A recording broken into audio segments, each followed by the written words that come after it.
On episode 145, I'm delighted to be joined by Head of Athletic Performance at Meath GAA Barry Horgan. This episode is sponsored by the Irish Strength Conditioning Network, a diverse coaching network from S&C coaches, sports scientists and physiotherapists to students and hobbyists, and anyone with an interest in coaching from grassroots to elite performance. As a listener of this episode, you can avail of a 30-day free trial by using the code ISCMPLAY at checkout. Check out the description box for more details.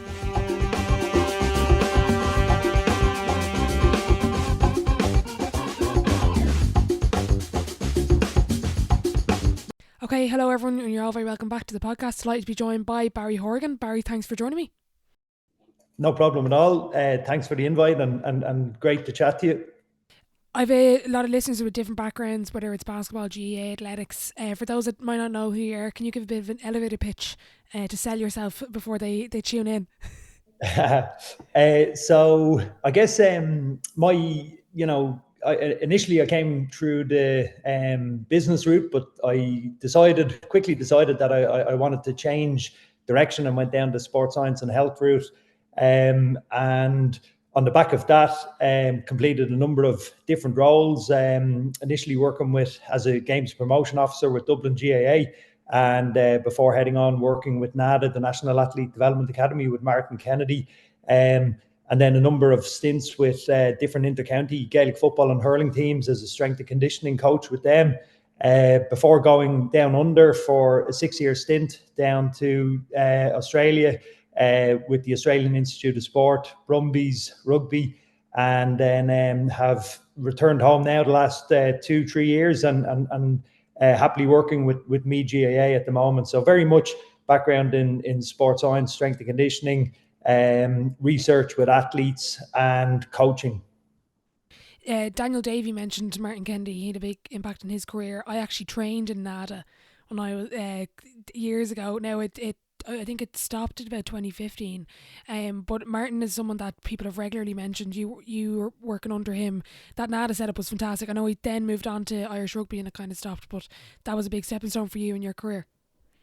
Definitely, yeah. Like. First and foremost, and Martin, a great guy, he was a great manager and mentor, and that's, I think, he's one of those people who you'd reference that, if you look back, they leave a trail of success behind them, and myself and Martin got in touch because Martin was an intern down at the West Coast Eagles the year before I was an intern down at the Fremantle Dockers, both in Perth in Western Australia, and he left a good impression down there. Even though we didn't meet down under, but we connected when I returned home, and we stayed in touch. And a bit of part-time work with NADA luckily turned into a full-time role with Martin. So I was with him for 2 or 3 years, and he sort of couldn't speak highly enough of what him and what he has done. How did you find it? You're involved in a number of setups in Ireland, going to Australia. Obviously it's a different country, different culture. What was the sporting differences there in terms of, I've seen the videos, their facilities are amazing. What was it like for you to go from a country that we don't have these incredible setups to this amazing place in Australia? Yeah, no, that's a really, really good question. And I think the first thing I'd sort of mention is that there's actually been quite a number of Irish people that have successfully made a transition down under, not only to Australia but equally to the UK or other across Europe and the States. And one thing I think that the Irish have a reputation of bringing with them is a positive attitude and appetite to work hard, and because I guess they've made the effort to travel and seek out a different opportunity, they're typically willing to try and sort of make the most of it. And not saying that the locals in those countries or in Australia are not keen to do the same, but I think the Irish just seem to make the most of opportunities that they get, and I guess in terms of then the access to facilities, and there's a lot of, say in Australia per capita, there's a lot of professional sport teams, so you know, if you're in a particular city, there's a variety of team sport codes. If that's your area of interest, that you could typically try and affiliate with. And I guess with that, obviously the codes are professional. So yeah, the facilities are good. The climate lends itself to, you're doing your pre-season in the middle of summer as opposed to the middle of winter here. But at the end of it all, when you boil it down, like it's the key ingredients to be successful are the same, irrespective of the country you're in. And things like hard work, you're never going to escape hard work if you want to be successful. And facilities alone won't sort of provide success in that regard. Do you think, when you mentioned about Irish people finding success, and there's loads of people that we could give examples of, but when we're talking about when they leave Ireland, does some of that come down to, and a friend of mine is a strength conditioning coach, and she's like, it's the dream to just be able to go in and 9 to 5 do that, rather than her 5 to 9 after work is doing the strength conditioning stuff. Could you attribute some of our success, and not take it away from anyone's personal sacrifice, hard work, but from going from a country that is well known for not having the infrastructure that other places have, to then go into that country and seeing this incredible setup? Like I've background in basketball, and in Ireland we don't have strength conditioning really for basketball, whereas you look at the NBA, it's like, oh my god, like you only dream of where would we be with those resources. Is that maybe a factor as well? Yeah, no, I think so. Yeah, we've typically, the pathway we've come up, I'd agree that it's very much evenings, weekends, and so yeah, there's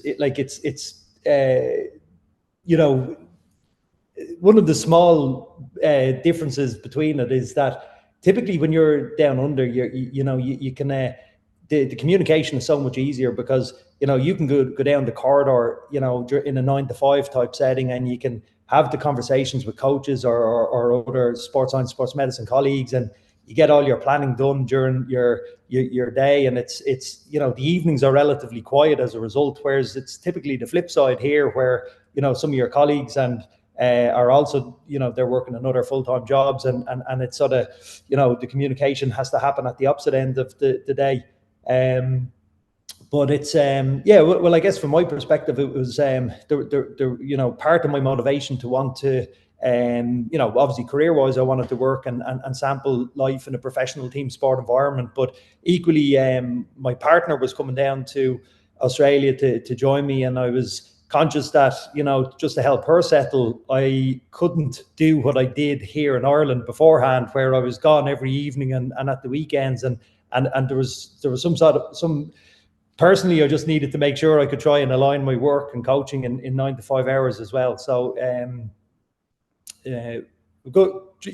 just a great experience overall. But and not to take away from what high performance amateur team sport coaches and players do, because I'm so impressed when I see what even just reference our own local Indigenous team codes do, and it's there's more similarities to professional team sport than differences in how the county Gaelic football hurling teams are set up nowadays, or basketball, or any other sport for that matter. Yeah, it was funny. That was kind of the message from the AIB, the toughest series, when the guys went away and the other athletes came to Ireland. They were like, Jesus, they train like professionals, but they then go to work. Like I can't remember I think it was a rugby player went up to a club in Donegal, and Michael Murphy went to France, and he went out for a gym session at 6 a.m. and he was like, geez, now I have to go to work. And like, he couldn't believe the commitment. Like, so it's I would agree with you, like very much people do respect, I think, when they find out about GAA athletes. It's like, okay, it's amateur, but it's not, because you're training at a professional level. How did you find that, going to Australia and being able to train with athletes that their only job was to worry about their body and their sport? Well, it's I guess the big difference was the preseason, because they would have been able for 5 to 8 week periods to train 3-4 sessions a day, maybe a couple in the morning and then a couple of different sessions after lunch. and do that for 4 or 5 days a week. So the luxury of time in that regard, and even, you know, time is an interesting one, because even in a professional team sport setting, you know, everyone will still cite that time is a limiting factor. But I guess you do have the opportunity to plan out those full days and complete that body of work. So that's probably the biggest difference in terms of the. But when you get in season, I would say that the in season loads are more comparable between a professional team sport and high performance amateur setting.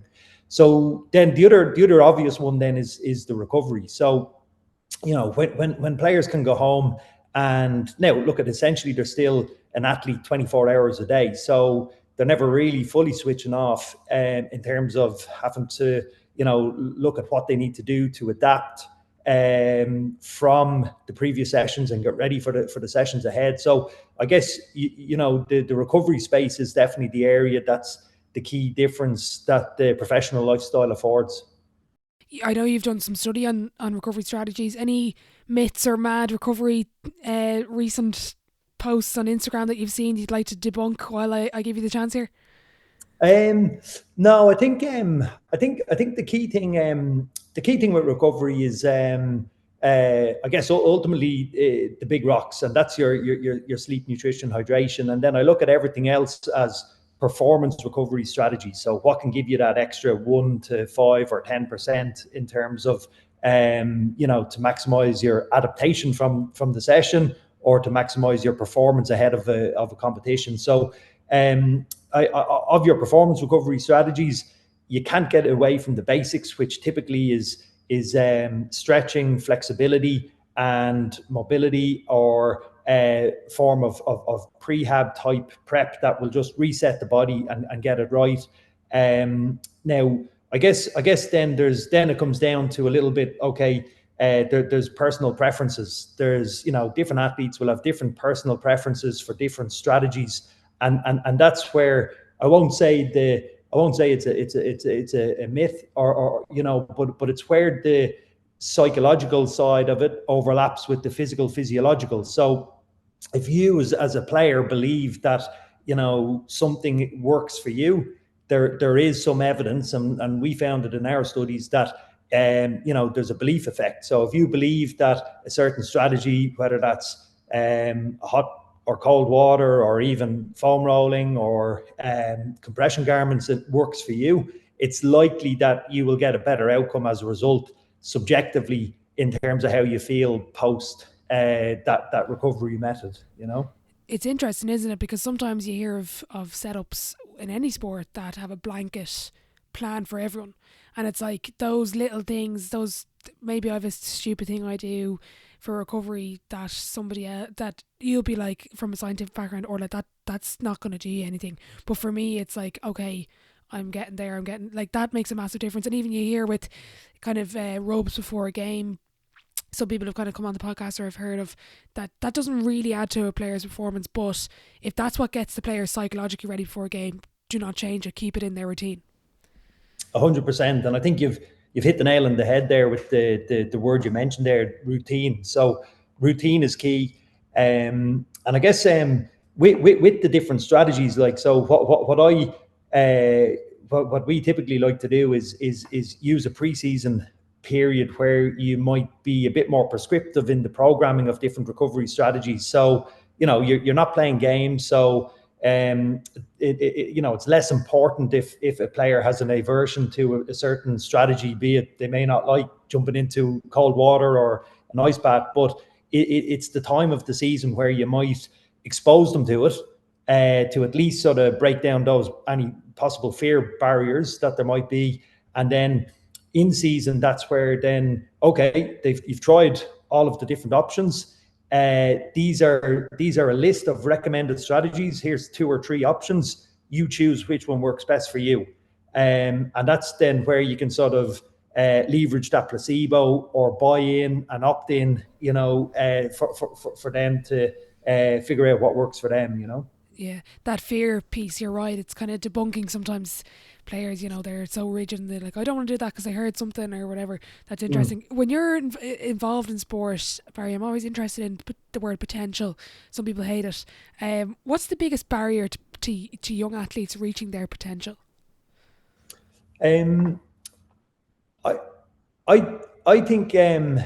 think there's probably two there that come to mind, and I guess the first one is injury, and that's that's obvious in itself. So I guess if you sustain an injury, ultimately then it's secondary prevention that we're trying to prevent that injury recurring.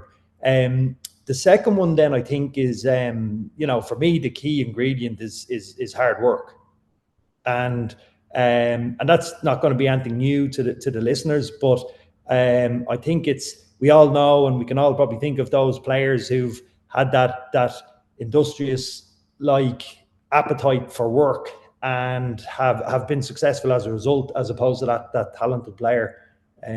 So I'd probably go with those two. How do you instill work ethic then? This has come up a couple of times in the podcast. For that talented player that doesn't have the work ethic and just need a bit of encouragement or a bit of instruction, how do you instill it, or can you? Is it up to the player? I think it's I think obviously it's a fantastic question. Like, some of it's going to be instilled at home, and it's examples that they might see from mom, dad, brothers, sisters. So there's some of it that's going to be more nurture and based. So, but I guess in terms of instilling the hard work for what we can control when the players are with us, I think it's showing the player how they're improving relative to themselves, so that they're getting that intrinsic confidence and motivation to keep going, and they're seeing that reward from the effort they put in. So obviously, typically if we're working with a team or a group of athletes, it's they're always looking to compare themselves, who's the best or who's top of the leaderboard. But I think it's just as important to consider what's the percentage change from their previous standard or testing score or performance, and then that results in that intrinsic motivation and sort of drives the effort. Yeah, very good. Yeah, that actually, when you're mentioning the competition, reminds me of training in NADA up in St David's in Artane, and the Dublin senior football team would have trained there at the time. Now, I never overlapped with them, but they had these whiteboards with the leaderboards of all the categories, and it was actually interesting. Stephen Cluxon dominated most of he was probably number one in a lot of those categories, but it's that competition piece that we can use that's really interesting. You've worked in a lot of different sports. I know you're at the Australian Institute of Sport. When you look at all the elite athletes that you've worked with, what separates the great ones from the rest of the pack? Is there a pattern or a trend you see with these ultimate elite athletes that are kind of away? Obviously, physical ability, genetics are going to be massive parts to play. I'm kind of looking for, when everyone's at the same athletic ability, when they're all genetic freaks, what's the difference maker between the great ones and the rest? Yeah, that's a really good question, and I guess two particular examples come to mind, and just probably sort of following on from talking about leaderboards as well. I always remember there was we down at Brumbies, we were fortunate to work with David Pocock, Wallaby, and I'm sure most of the listeners will know of David. And he had a sabbatical for a year where he did a bit of travel, and he also played a season of rugby in Japan prior to coming back to the Brumbies and the Wallabies. And in the time he was away, myself and my other colleagues, strength and conditioning coaches, we had set up a leaderboard in the gym in Brumbies, and so we'd all the backs on one side, the forwards on the other side of it, and we had all the first and second place of all the key exercises that we were working with, and we had it all written up in terms of the absolute, who's lifting the heaviest weight. But we also had it relative to body weight, so somewhat equitable across the squad. But I remember when David Pocock came back, and he was his first session, at the end of the first session in the gym, he just said to myself and my manager at the time, John Mitchell, he just looked at us and said, I'm coming for your leaderboard. So that was just an example of the personal drive and ambition that he had, and no word of a lie, pretty much he was first or second on every single exercise category. Within a 3 to 4 month period, like he sort of went after that, and so I'd say someone like that. And if we want to even sort of think about like the even just sort of the ethnic origin, so maybe a white Caucasian male, and he was very just intrinsically motivated, and it was about him being the best and him achieving, and just what was so impressive was he stayed at it and he did it. But another example of somebody who's been successful and in a different way would be Christian Leilofano. And Christian Leilofano is an Australian Wallaby rugby player. He had a personal health battle and overcame cancer, and thankfully, made his way back to play professional Super Rugby, and also got back onto the Wallabies, and played number 10 for them. But he was from a Pacific Island heritage and background, and there's a slightly different value set there. Now I'm generalizing here, but typically the Pacific Islanders are very family orientated, and they're let's say they're very tight with in their home settings with their relations, their cousins and so forth, and you see that clearly evident in a rugby context, say down in Australia, where the Pacific Islanders would be very tight knit and have a strong culture, and it's a guy like him, like Christian Leilofano, like the quote of good players, good teammates make their teammates better comes to mind. So while he was the captain of the team, he was a leader, but what he did was make everybody around him better, which then obviously indirectly and arguably even more so contributes to team success. And it was evident in terms of when he was there as the leader and captain versus after he retired, there was just you just felt his loss was greater than what he produced on the pitch, which was really good in isolation. I was talking to Ian Reeves there before Christmas. He would have been he's head of wellbeing at the Rabbitohs now, and he was previously with the GPA, and he was speaking about the rookie camp that they do in Australia, and actually a piece they do around the different cultures and backgrounds that people come from. That must be really interesting, going from Ireland, where we're only probably starting to see people coming into the GAA that aren't maybe of traditional GAA background, whether they're from Eastern Europe or Africa and places like that. What was it like going to Australia and being exposed to these diverse cultures, and even there you seeing the different sort of traits or values that these people hold? Yeah, no, that like it was so interesting that it was like a cultural experience in itself, and like, because say, just to give your listeners an idea, like say in Australia, for example, there's say you would have had the white Caucasian Australians, but then you would have equally had an ethnic mix of Pacific Islanders, which could be from Tonga, Samoa, Fiji, and then you have the indigenous Australians themselves as well, the Aboriginals. So there was a fantastic array of diversity and characters and personalities that come with that, and it's it was evident when the club would hold their Pacifica days, where when the lads you'd see them sort of just being relaxed. They'd be sort of keen to invite everybody in. They do some traditional cooking, which was often required 3 or 4 hours prep, where they would have dug holes in the ground, they would have heated up rocks, they would have made these clay ovens and would have then cooked food under the ground, covered by the earth again, and sort of, there's no way of checking if the food is cooked or the temperature of the meat, but then they take it up and serve it for everybody.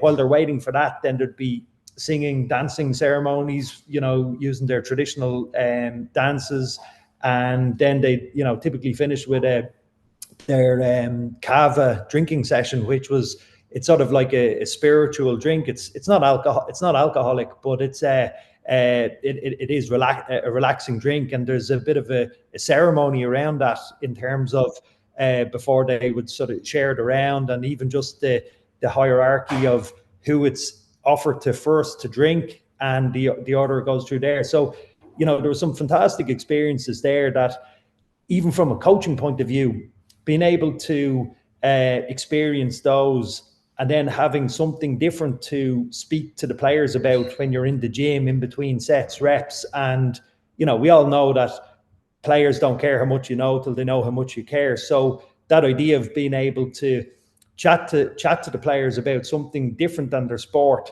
but then be able to sort of jump back in and sort of work with them on a particular set or exercise or technique, coaching cue, and then being a bit more receptive as a result. So they were fantastic experiences, and super important to integrate a group where there is those different ethnic backgrounds and cultures. And I suspect it is possibly, as you've alluded to there, with the diversity that we now are lucky to have in Ireland, it's possibly an area or a little it's a strong consideration that we need to embrace this diversity, and those who do it best might reap the rewards for it.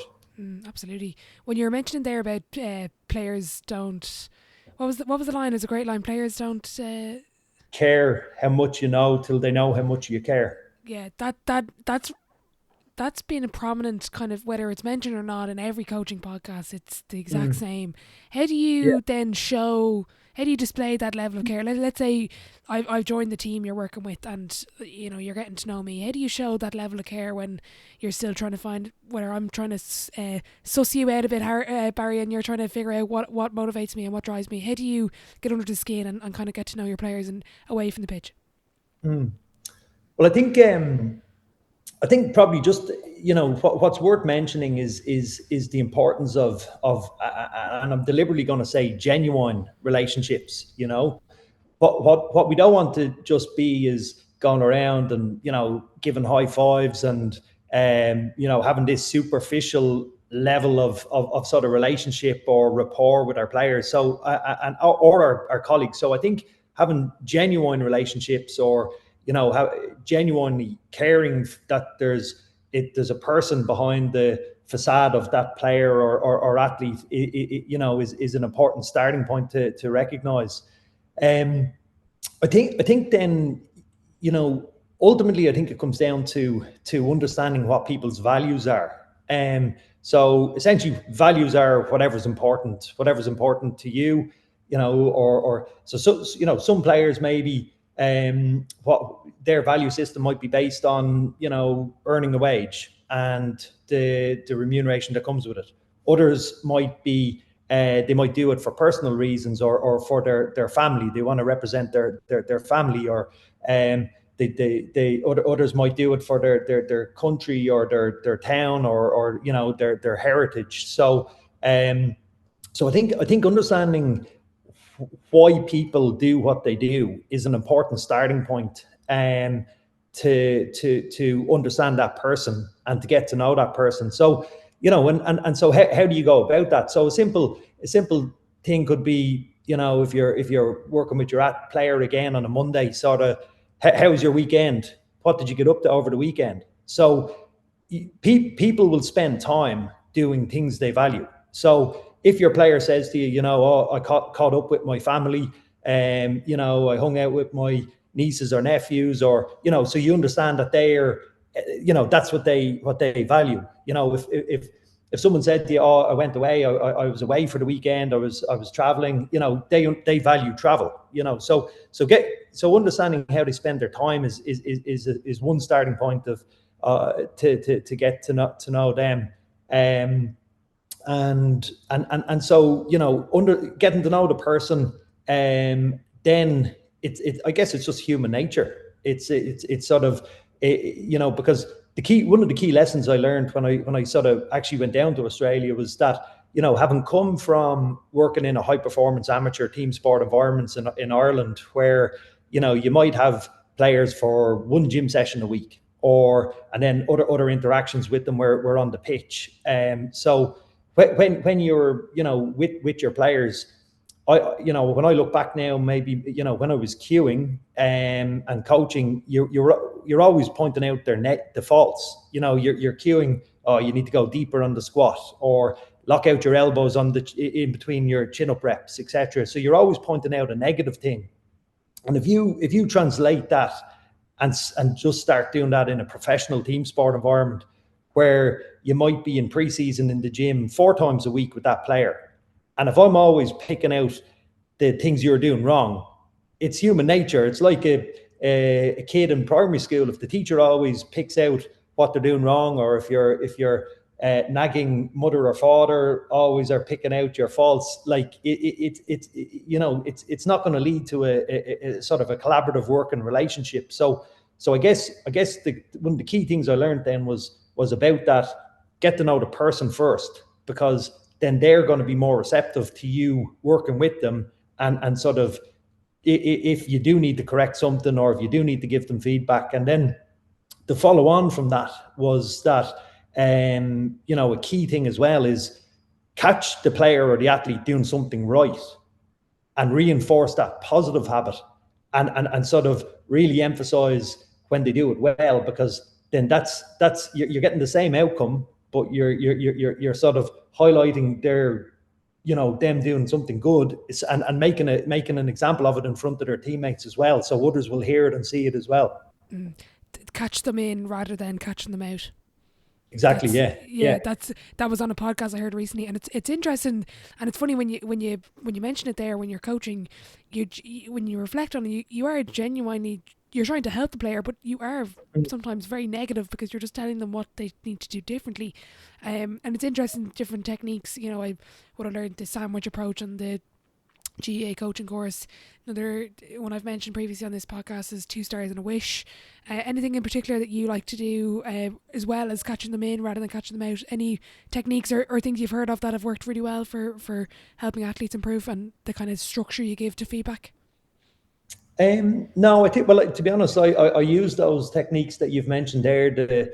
And I think that's it in a nutshell. I like the 2 or 3 stars and a wish. The sandwich approach is the one you're coaching 101, and I think the catching them in, I like the way you phrase that. I think that's that has worked for me, and so sorry, nothing to add on those.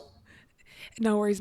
When we're talking about your skills, and obviously you've loads of qualifications, I was looking through your LinkedIn, but when we're talking about those kind of soft skills, you know, and it's for coaches that, you know, that have qualifications and want to improve their what's the word I'm trying to say, their ability. What are the skills that are essential for your role, away from what you've learned on courses, certificates, diplomas, that is essential for you finding success with an athlete or a team? What are the big ones that maybe we overlook, Barry? I think the biggest one is teamwork, and the ability to work collaboratively as part of a multidisciplinary team. And I think it's, you know, it in a professional team sport setting, you know, where you've got, you know, full-time physios, you've got full-time nutritionists, you've full-time strength and conditioning coaches, and the coaches, it's you know, where everybody and sports scientists or people prescribing recovery, I think it's being integrated to fully understand what each different discipline need from or are prescribing to the player or the athlete. Because, you know, you can very easily overload a player by prescribing something in isolation that is not complementary to what the other disciplines are doing. So coming back to the question, like sort of being able to communicate, collaborate, do so in a timely manner, so it's not all last minute, and then to present a united front and a simple single program to a player. So I think that's crucial to be successful in any team sport environment, or even in an individual sport environment where you have to work across different disciplines. That same point about teamwork was really sort of evident to me as well, in terms of some research that I did at the Australian Institute of Sport, where there was the team effort that it was required to pull off projects. Not just the one, say, I did, but equally other ones that I saw that I contributed to, and maybe through goodwill you got other people to help you back in return. Where there's a conveyor belt of maybe tests, assessments, training interventions that are needed, and there was often teams of 20 to 30 people required to pull off certain training studies or research projects, and no one person is able to achieve on their own what is it's capable to do in a team setting. When we're at those levels of elite sport, Barry, and I love asking this question, it's brought up so many interesting answers, so no pressure on this one.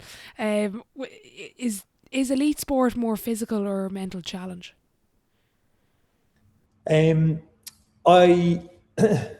would say in pre-season it's both physical and mental. It's you sometimes actually look at the volume of work that's being done and you wonder, is it even all necessary?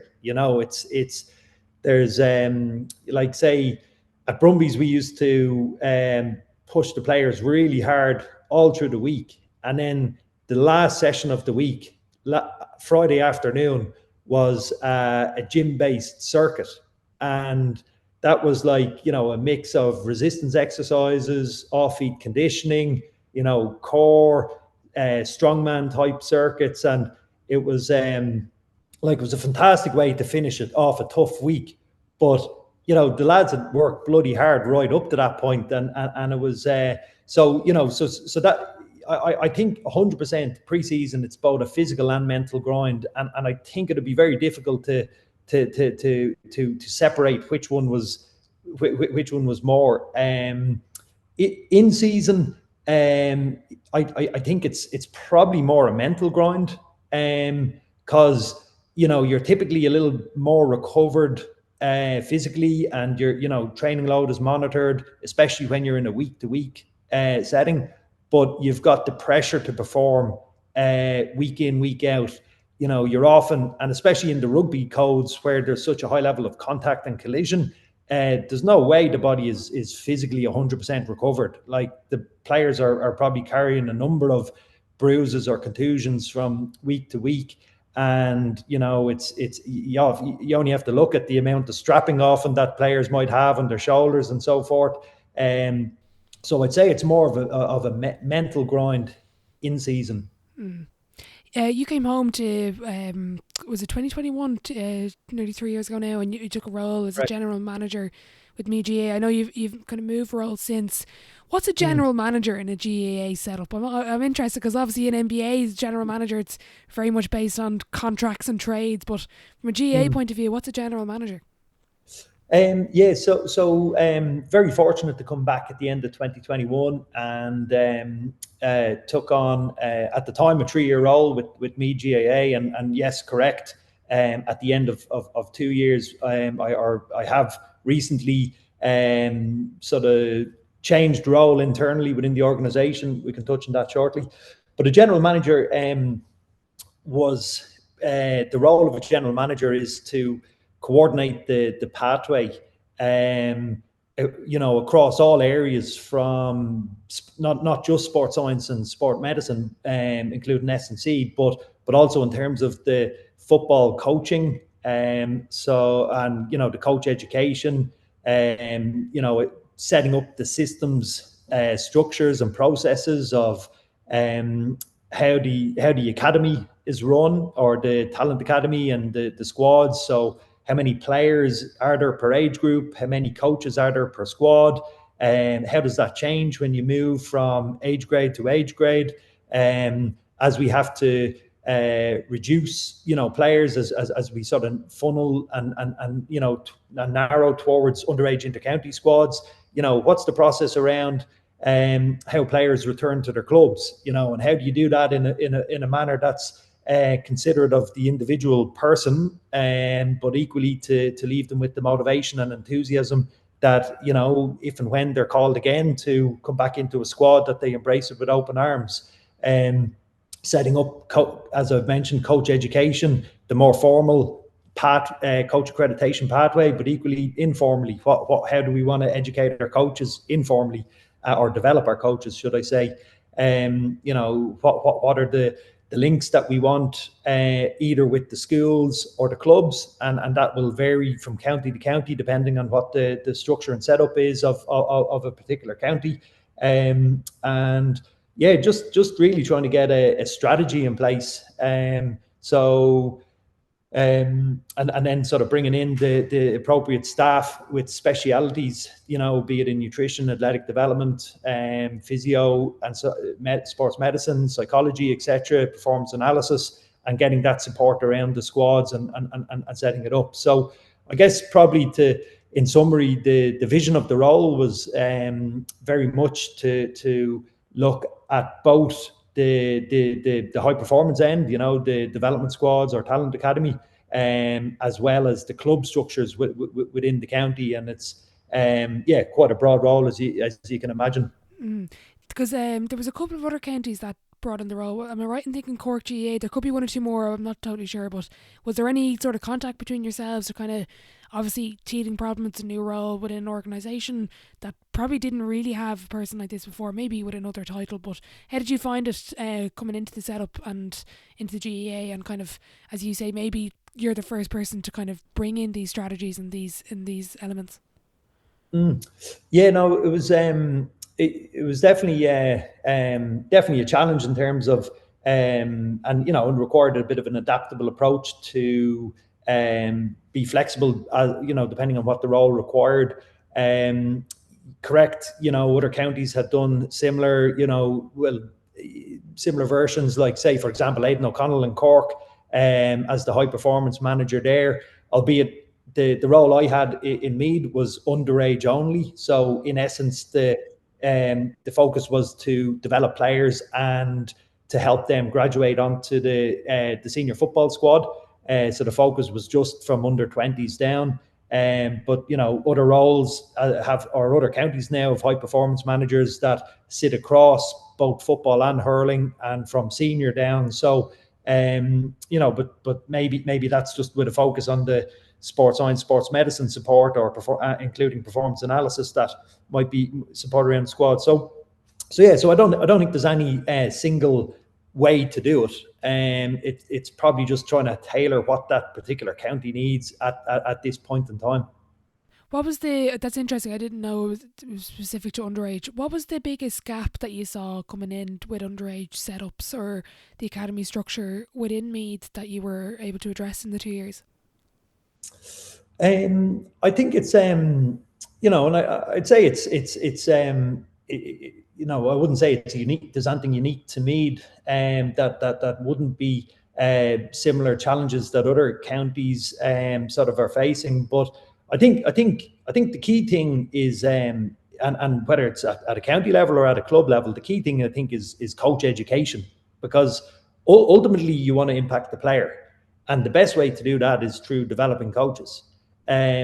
So, and I'm sort of helping out my own home club at the moment, St. Maur's GAA in Rush, and just trying to help them with set up their coach education framework, But yeah, I think if we can develop coaches, then indirectly we're developing players. I'm interested when you mentioned about the process around dropping players.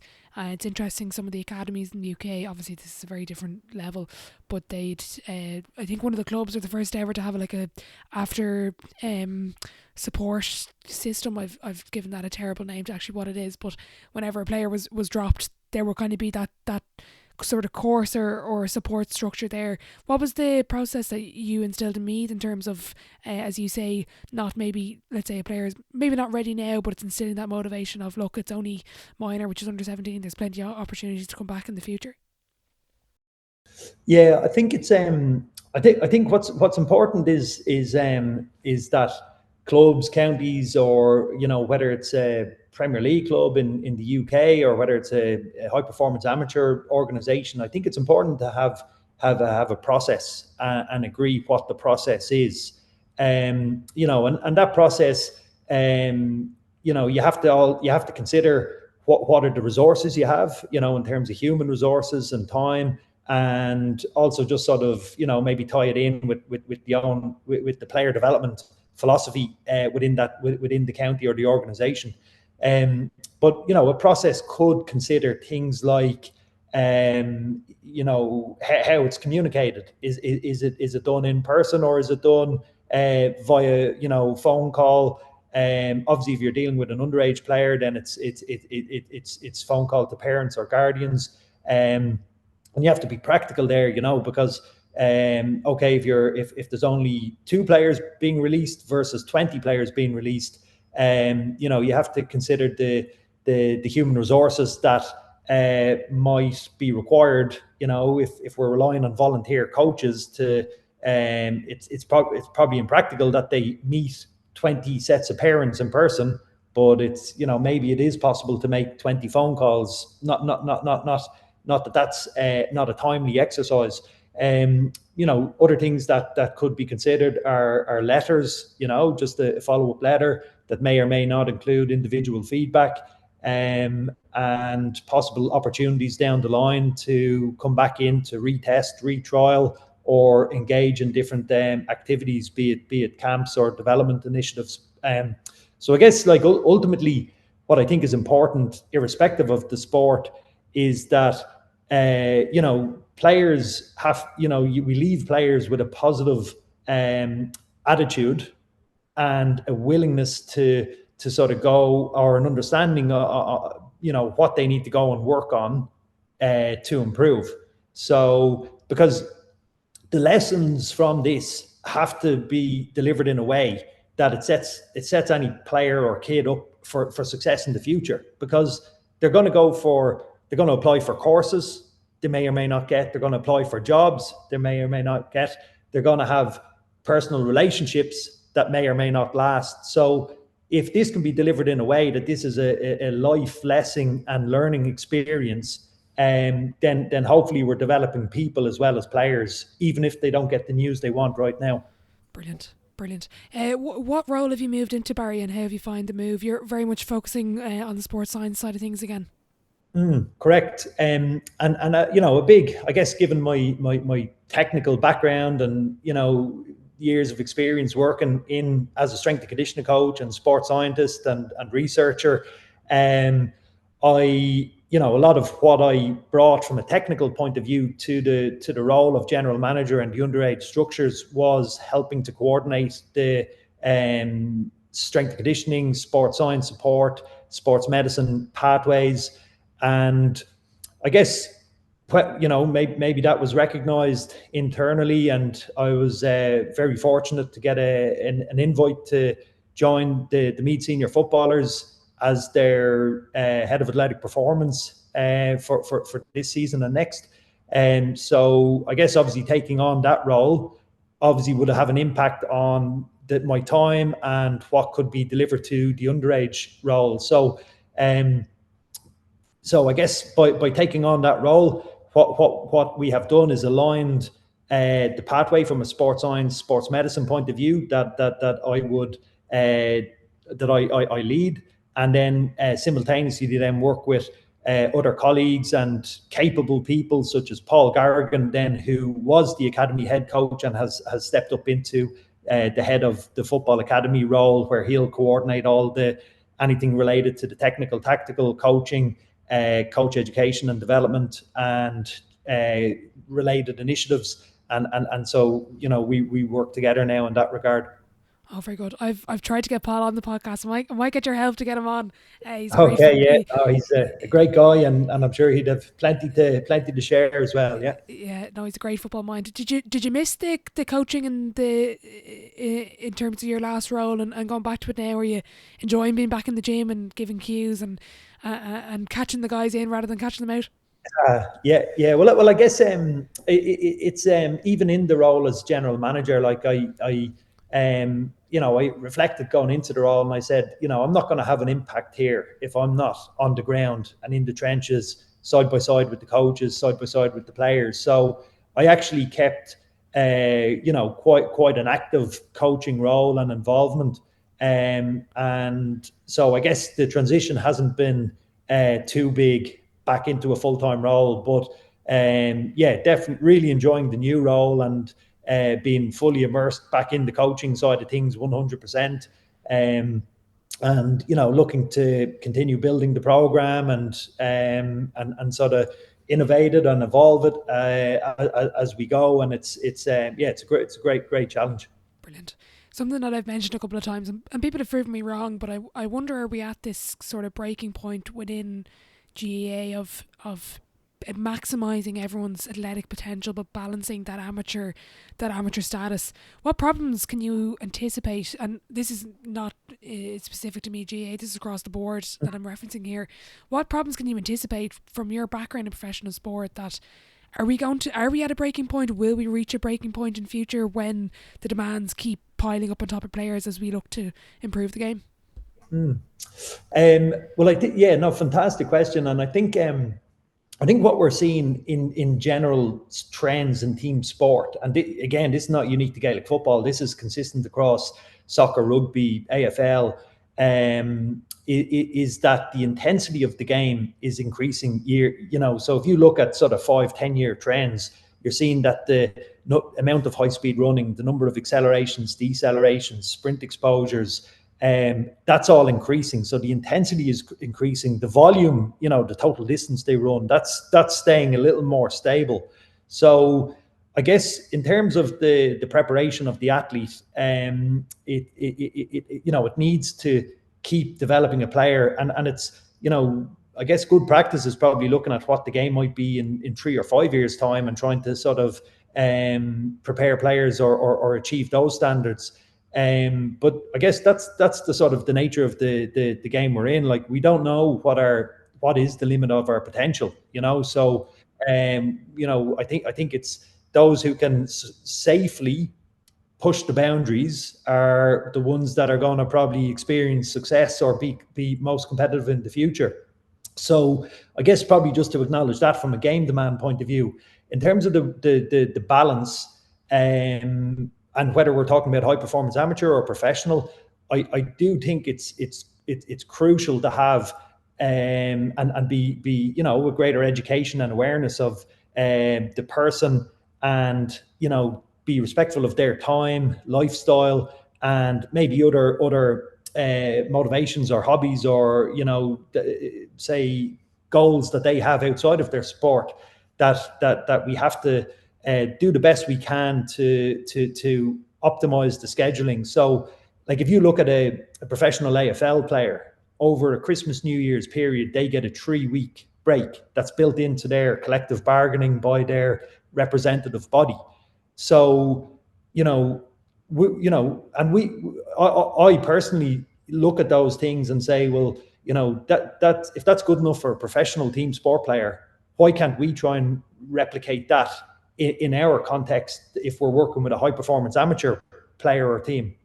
And I think I'm really excited about if we just go back to GAA for a moment, and if we look at the how the season, the structure of the season is now where we have what we're calling a split season, and with that has some challenges and opportunities. So the challenges are now that it's more compact. It's more of a week on week type schedule, and with that come certain challenges in terms of recovery monitoring and performance preparation. But where there's then little windows where if players can be afforded a weekend away at the transition between competitions or during bye weeks, I think that's super important to from a mental point of view, just to try and schedule those, understanding that we're really pushing the boundaries of the physical training during the week. And also I think I think it's important. What's important then is that we should also be looking at trying to protect an off season for the players. When they'll, especially inter-county players who'll go back-to-back seasons between county and club, it's not sustainable to have a 12 months in season, and it's not done by professional athletes. So why should we be trying to put that on high performance amateur athletes? And obviously there's going to be issues down the line. So so I am quite passionate about, and I'd probably like to see better structures in place to support high performance amateur athletes, irrespective of what sporting code we're talking about, but ones that learn from their professional counterparts and consider the longevity of the careers, both physically and mentally, that because ultimately we want to provide opportunities for players to play their sport for as long as they can, and all the positive benefits that there are from participating in sport.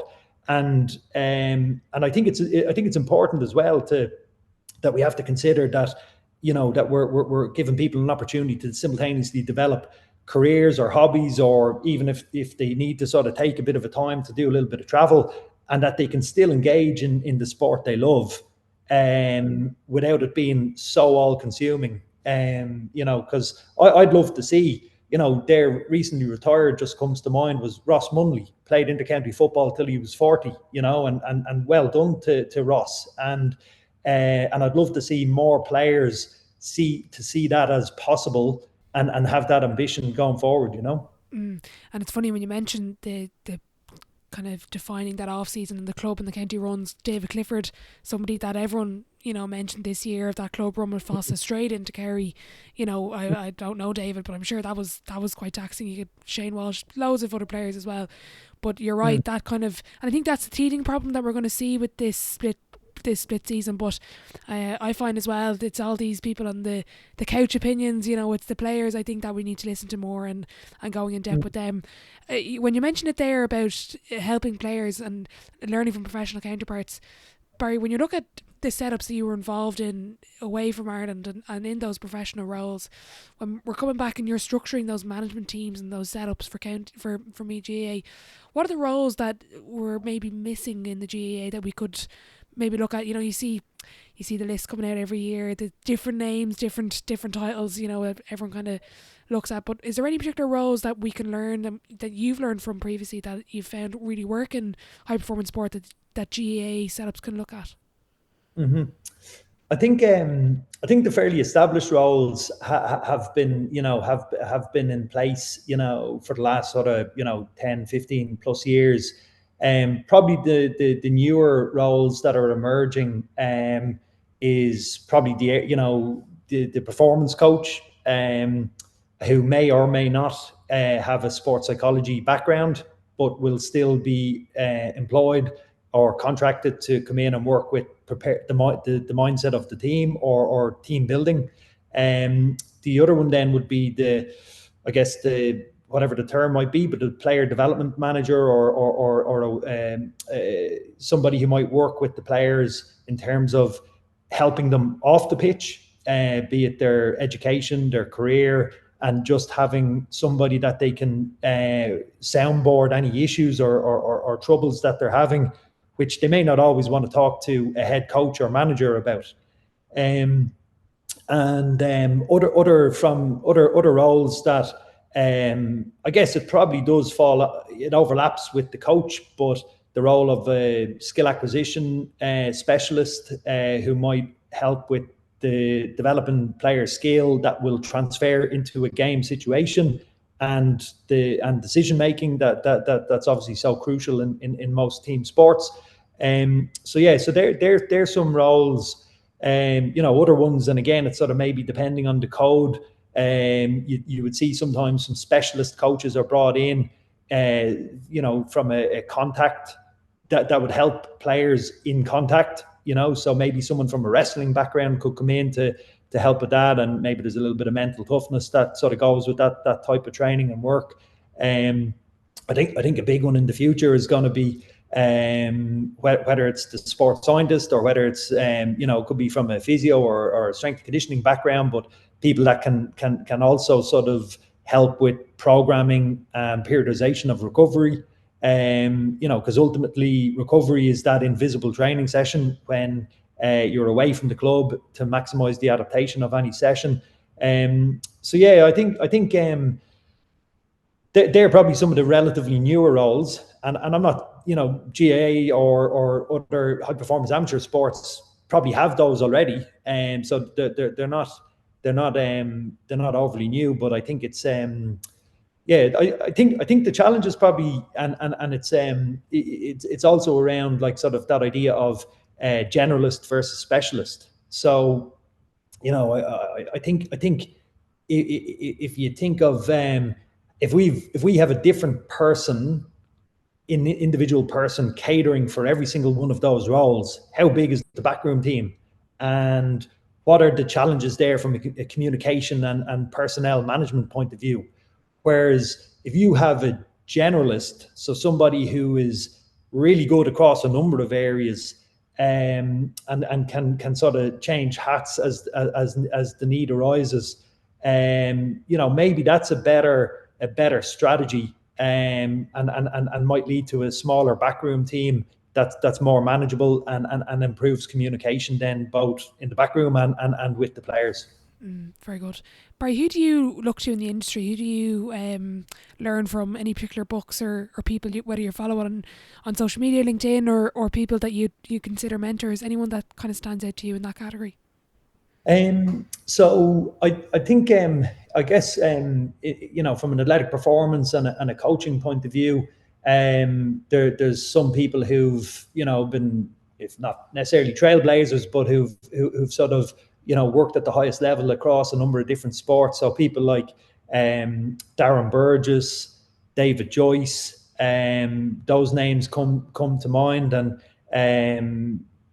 sort of seeing, for example, Darren Burgess was working with Liverpool in the Premier League as well as Arsenal, the Socceroos, and then successfully across Adelaide, Port Adelaide, Melbourne Demons when they won the 2021 Premiership after a 35 year stint. So somebody like that who's sort of been around a number of different team sport codes. I'd always sort of enjoy listening to any podcasts that sort of he might do. Likewise, David Joyce, he's worked in Premiership football in Blackburn in the UK, and then successfully transitioned back to working with the GWS Giants in Australia, AFL, and numerous other roles. So guys like that, and I guess I think you're always interested in looking at other people who leave success. So what Alex Ferguson, Jim McGuinness, Sean Boylan, people whose success follows. Where they've had over sustained periods. I'd sort of watch their sort of careers with interest as well.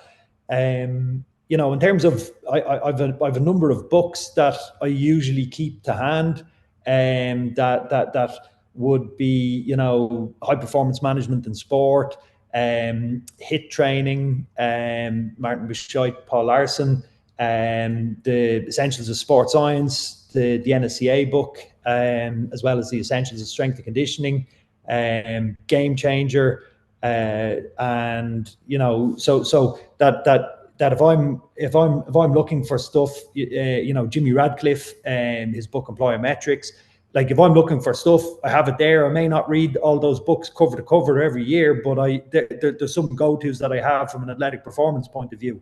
And I guess from podcasts, I guess are just on the go. At the moment, I'm enjoying.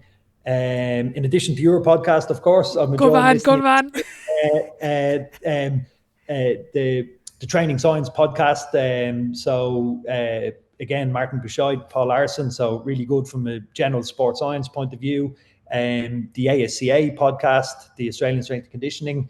There's some well-established practitioners there, and there's a relatively new one. It's two coaches and a coffee, and it's Darren Burgess and Jason Weber, two SSC coaches, worked in AFL, and they just it's a quick fire 30-minute over a coffee. They just have a chat, and I enjoy listening to that one as well.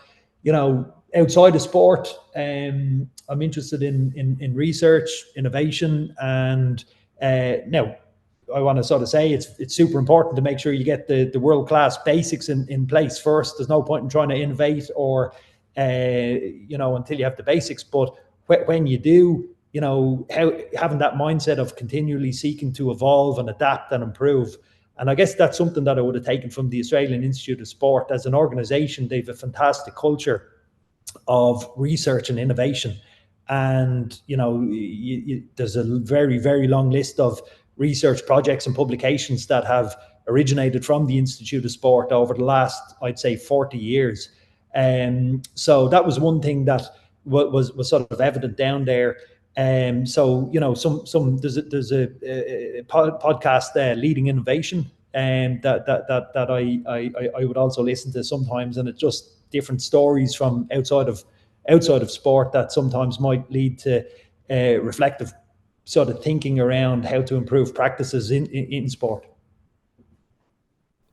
If there's anyone listening that's maybe at the beginning of their career or maybe in secondary school or college looking to get into sport and make it their career, what advice would you give them, Barry?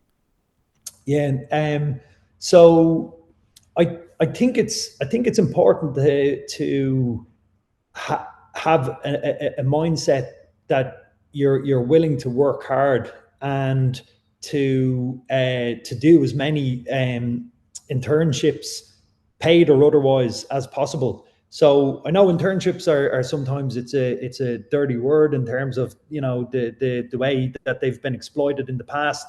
So for me, I think it's important that to try and align any internship opportunities with any course accreditation requirements that students might have. So if you have to do a project in uni, why not seek and do that with a local club where you might collect some real information with players in an applied setting, and you're simultaneously immersing yourself in practice as a result, seeking out sort of coaching opportunities that you might get accreditation for, in terms of as part of your module. Likewise, if they're doing courses or coaching courses, just making sure that you're approach a local organization and say, I've got these 30 hours I need, can I come down and do it with your squads or underage squads? And I think it's so I think first of all, getting those those broad experiences, and even if it does require volunteer internships, if you can afford to do so, to take those on, especially earlier in your career. Then I think it's also important to, I think start with the end in mind. Where do you want to be in 3 to 5 years, and start reverse engineering from that. If you can then align yourself with a particular organization that you want to work at in the future, if that's in 3 to 5 years, and just get onto a rung of the ladder in that organization. Even if you're head water bottle carrier, start there with a positive mindset and do the best job you can do doing that. And when you can get to the point that you're part of the furniture, you're known by the staff, you're known by the players, and you're genuinely trying to improve your craft, and you've demonstrated yourself to be reliable and professional, then opportunities will open up. They might only be part-time, but you'll then sort of graduate to maybe being from an unpaid intern to a part-time staff member, and then you can sort of climb that ladder internally, which is always a lot easier than if you're trying to sort of apply for roles from an external position. Very good, very interesting. The question I love asking as well is, Barry, if I could give you the key to any setup, any sport in the world, and you're a fly on the wall, who would you love to just learn and observe from? Well, yeah, no, it's a great question, and I think it's I have been fortunate, to have some of those experiences down under, but I guess one that comes to mind is that one there, Darren Burgess, 2021 Melbourne Demons. After a 35 year wait, they won the premiership. So I would have loved to have been a fly on the wall maybe over that season, and just because probably mentally, just for that group of players and the club to get over that hurdle, would have been probably a fantastic journey. So yeah, that's one that would come to mind. And the other code, actually, the other in rugby league down in Australia, the Melbourne Storm, they just seem to have a really interesting culture of hard work in the club. I haven't been there for a visit, but apparently over the dressing room door is a sign saying hard work starts here, and our talent got you here, but hard work will get you inside the door. And in terms of, it's grand having words on the wall, but it's important to live that. And one of the things that they do to live that is that all their starting first year contracted players, the first 2 weeks of pre-season, is they go out onto the building sites in Melbourne, and they work as a tradesperson for the first 2 weeks, and then they come in and start pre-season. So it's probably letting them see that you can work hard here as a player, as an athlete, or if you don't take this opportunity you have, you'll be back on the building sites. So that'd be another club that I think they've just had sustainable success year after year, and are always at the top 2, top 4 in the rugby league in Australia.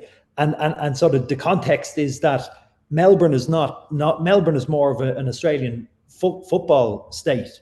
So Melbourne Storm are the only rugby league team in Melbourne, with the majority of the rugby league teams in Sydney and Brisbane.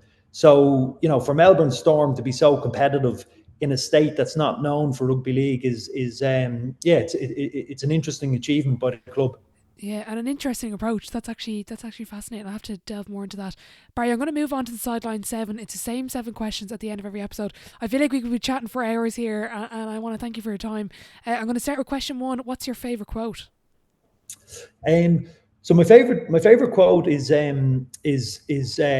John Wooden's success quote, and I want to apologize first of all, because I think one of your recent guests also had that as well. But it's one that I go to over the years, and just if others haven't heard it, it's essentially, and I'll read it out if that's okay. But success in coaching or playing should not be based on the number of games won or lost, but rather on the basis of what each individual did in comparison with others, when taking into consideration individual abilities, the facilities you had to work with, the caliber of your opponents, and the size of your contests. And that true success only comes to an individual by self-satisfaction in knowing that you gave everything to become the very best that you're capable of. And John Wooden quoted George Moriarty, who said, "Giving it all, it seems to me, is not so far from victory." The final analysis that only the individual himself can correctly determine his success, and the idea that you may be able to fool others, but you can never fool yourself. So that idea of looking into the mirror, and then just goes on that it's impossible to gain perfection, but that but that should be the goal. And less than 100% of your effort towards obtaining your objective is not success, regardless of how many games were won or lost. And the idea that others may have far more ability than you have, they may be larger, faster, quicker, able to jump better, but no one should be superior in team spirit, loyalty, enthusiasm, cooperation, determination, industriousness or hard work, fight, and character. And if you can acquire it and keep these traits, then success should follow.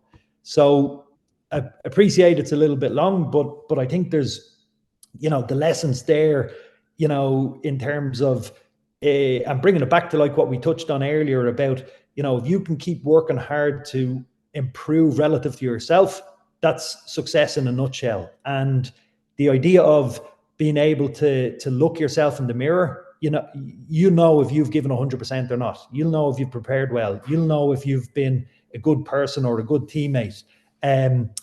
So I guess it's that ability to reflect and then to sort of bring that graft and hard work is key. Have you ever heard of the poem "The Man in the Glass"? Yes. When you were talking about it there, it brought that to mind. I remember Conor Miner kind of brought it up, I think, in an interview post to Tyrone's All-Ireland win. It's that similar concept of, can you look yourself, in the mirror and say, have I done everything? And that kind of resonates with me there. Question 2, Barry, best sporting event you've been to? You can pick one as a fan and one that you've been involved in within your day job.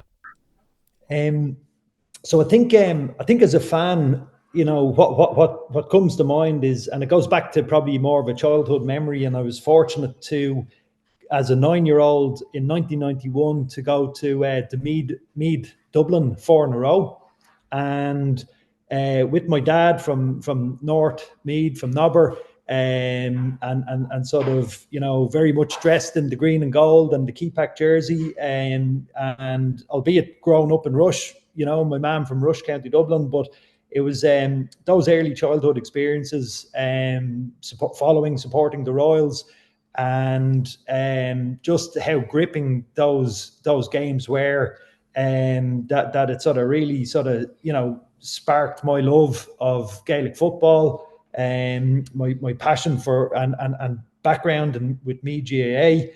And just probably it's an honor to be in the role I'm in now, and given those formative early childhood experiences. So that's one that comes to mind. From a player, there's probably two. I go back, and we've just actually celebrated our 20-year anniversary for our St. Maur's 2003 Intermediate Championship success. And it's just amazing to see the tightness of that group. We sort of came together, and it was just like we hadn't been apart. And there's 11 of that group that are still now involved with coaching in the club as well. So that's fantastic to see. And I guess, as a player in 2006, I was, fortunate to be on the DCU Sigerson Cup panel. Now I didn't play over the finals, but as a panelist, with some fantastic players across different inter-county squads, that's an achievement I look back on with some pride. Very good. Question 3, what's the biggest setback or challenge you faced in your career so far, and how did you react to it? Well, I guess probably the biggest challenge, I've been very fortunate, I guess, in terms of I've had a number of positive experiences, but I guess probably one of the biggest challenges was going down under to Australia and trying to make it, carve out a career down there. I went down on a 90-day holiday visa with no plan after 90 days. Now I had a couple of options in the pipeline. I had I was applying for my PhD position at the Institute of Sport, and I had a 3-month internship lined up with the Parramatta Eels, the rugby league team in Sydney. But if there was nothing after that, it was I would have been probably on my return flight home after 90 days. So that was a nice challenge, without a massive amount of contacts down in Australia to and luckily, I did get offered the opportunity in Canberra at the Institute, and went down and took that. And then, I guess sort of from there to, I had a stint with the Canberra Demons, a semi-professional AFL team, and then on the back of that, then with the Brumbies for 5 years. So that was a nice, a positive challenge, I'd say. Very good. On the flip side, then, what's your biggest achievement so far to date, Barry? Well, I think it probably ties in with that. I'd say completing a PhD at the Institute of Sport, and also having a 5-year coaching career in a professional team sport environment. That in terms of my experiences abroad, I would have to say that my current role as head of athletic performance with the Meath senior footballers is a culmination of my background, and as a kid, like I alluded to there, from 1991 going supporting the Royals, my heritage with the county through my father, my passion for the GAA, and my interest in sports science and strength and conditioning coaching. So in some respects, I've got a dream role right now. And I guess off the pitch, I'm very fortunate to have three kids, 5, 3, and 1, which leads to a busy household. So that'd be off the pitch, definitely the highlight. Very good. Looking back, what advice would you give your 18-year-old self?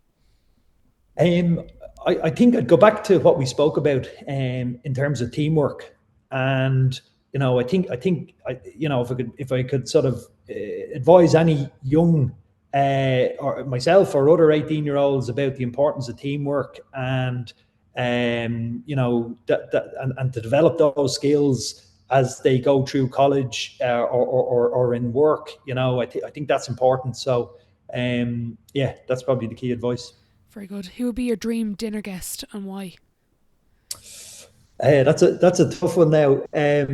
Probably in the role that I'm in now, from I could look at it in a number of different ways. If it was athletic performance coaching, I'd love to be sitting chatting with Darren Burgess, David Joyce, Nick Winkelman. We'll put Martin Kennedy at the table. My mentor from Brumbies, Ben Serpell. There's guys like that, John Mitchell, Dan Baker, who've been fantastic in terms of, that I've learned from, from a coaching point of view. I guess those coaches that success follows, the Sean Boylans, interesting to see what Jim McGuinness has done at Donegal in his last stint, and it'll be interesting to see what he'll do in the next one. Alex Ferguson, people who've been at organizations for long periods of time where they, with new teams, they've had success, and success has followed. So I think that's interesting. There's I have a passion for research, for innovation. There's some people in the industry, the likes of Martin Bouchait, Aaron Coots. I was very fortunate to work under a number of those guys, do my PhD studies, such as Greg Haff, Dale Chapman, Shona Halson in the area of recovery. So there's some leading researchers that would make for me would be an equally interesting and different dinner conversation. But so getting some people together like that. But it's a tough question. Very good. Final question before I let you go, Barry. You've been very generous with your time. If your life was a book, what chapter would this be called? Well, I think I'd call it the third quarter. And that's probably a nod to maybe some of the experience I've had down under, and with the 4 quarters they play. So it'd be either the third quarter or the second half. I guess I've recently, in the last year or two, I've turned 40. I've been fortunate to have had a number of successful experiences in the first half, both sort of career, education, young family now. So now I'm into maybe the third quarter, and it's about making sure I capitalize on all those experiences, and sort of, it's the, as they say down under, it's the championship winning quarter, so it's the one where you really want to sort of make hay, deliver a good performance, and then set yourself up. So I guess probably the third quarter is what I'd go with. Brilliant. If there's anyone listening that wants to get in touch or discuss something that you've said on the podcast, or just pick your brain and buy a coffee, where is the best place to get in touch with you, Barry? Probably LinkedIn, and or X, Twitter, at Barry Horgan SC. If more than happy to have a chat or to have a coffee, or as you suggest. So brilliant, Barry. Thanks so much for your time. Much appreciated, and I'll catch up with you soon. Brilliant. Thank you, Orla. Thanks for the opportunity.